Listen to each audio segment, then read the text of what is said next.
안녕하세요. 미국 이타카에 살고 있는 춘배입니다. 지난주에는 실적 발표가 많았습니다. 개인적으로 아마존을 다룰까, 알파벳을 다룰까 고민을 했는데요. 주가가 떨어진 종목, 알파벳에 더 집중해보았습니다. 매출과 순이익은 모두 예상치보다 높았습니다. 4분기 매출은 863억 불을 기록해 시장 기대치보다 약 1.2% 높았죠. 동시에 순이익도 예상치보다 높았습니다. 여기에 대한 이유는 유튜브 광고와 구독 부분의 성장이 주된 이유였다고 봅니다. 그럼에도 주가는 떨어졌습니다. 지난 고점 대비 7% 가까이 빠졌죠. 아무래도 요새 성장에 대한 기대치가 높아졌을 뿐만 아니라 AI 내용을 강조한 반면 이것이 어떻게 숫자로 이어질 수 있는가에 대한 설명력 혹은 기대감이 낮았기 때문이 아닐까 생각해봅니다. 상세 내용을 더 풀어보면, 첫 번째로, 실제로 이번 실적 발표에서는 분명히 인공지능에 대한 코멘트가 많았습니다. AI에서 시작해 AI로 끝나는 듯 했죠. 서치에서는 제미니 인 서치라는 실험을 통해서 SG라고 하는 검색 경험을 개선하고 있다고 설명했습니다. 또, 검색을 돕는 대화형 AI 도구인 바드에 대해 설명했습니다. 하지만 이 모든 것들을 이용자가 체감하기란 쉽지 않습니다. 동시에 광고 서비스를 이용하는 사업자들에게 인공지능을 이용해 조금 더 매출 증대를 높이는 서비스를 제공한다고 하는데 이 또한 그다지 체감이 되지 않습니다. 고객의 리텐션을 높이는 정도겠죠. 즉, AI에 대해 이야기하지만 이것이 매출로 연결되리란 기대감이 높아 보이지 않습니다. 두 번째는 일어난 인공지능에 대한 투자가 불러오는 숫자의 변화입니다. 이번 4분기에 데이터 센터를 포함한 캐펙스 비용은 약 110억 달러에 달했습니다.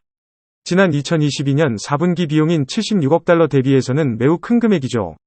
이렇다 보니 실질적인 이익보다는 비용의 증가라는 부분을 시장에서 오히려 우려하는 느낌이 있었습니다. 거꾸로 생각해보면 이러한 투자가 불러오는 장비 업체들의 수혜가 예상되네요. 마지막은 매출 구성의 변화와 이익률의 증가입니다. 여러분은 알파벳의 매출 성장률을 보통 몇 %로 기대하시나요? 오래된 기업이다 보니 기대감이 낮기도 한데요. 지난해 2023년의 매출 성장률은 연간 기준 약 9%를 기록했습니다. 나름의 선방이 있지 않았나 싶습니다. 반면 영업이익률은 2022년 26%에서 2023년 27%로 개선됐습니다. 여기서 가장 큰 역할을 한 것이 구독 매출의 증가와 유튜브 광고 매출의 증가였습니다. 유튜브 광고 매출은 2022년 4분기 79억 불에서 2023년 4분기 92억 불로 증가했습니다. 10% 넘게 늘었죠. 반면 구글 구독을 포함한 플랫폼 매출은 108억 불로 거의 23% 증가했습니다.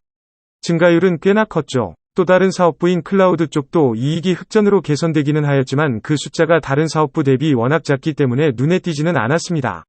참고로 기존 구글 서비스의 영업이익이 267억 불, 구글 클라우드가 8억 6천만 불입니다.